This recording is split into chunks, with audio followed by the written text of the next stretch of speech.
مرحبا بكم في حلقة جديدة. اليوم غادي نهضروا على واحد الموضوع أساسي، التغذية الصحية للأطفال. الغذاء ماشي غير أكل، هو وقود النمو والطاقة. الطفل اللي كياكل مزيان كيكون عنده مناعة قوية، تركيز في المدرسة وصحة متوازنة.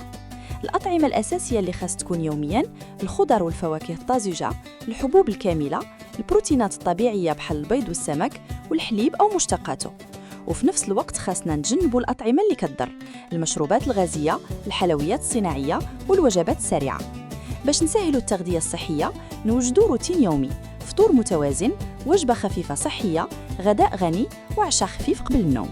الأم والأب عندهم دور كبير، يحببوا الأكل الصحي للأطفال بطريقة ممتعة بحال المشاركة في إعداد الوجبة أو تقديمها بشكل جميل. وفي الأخير التغذية الصحية هي أساس المستقبل ديال ولادنا. شكرا بزاف على المتابعة. ما تنسوش تشتركوا في القناة وتتابعونا على انستغرام وتيك توك باش توصلكم باقي الحلقات.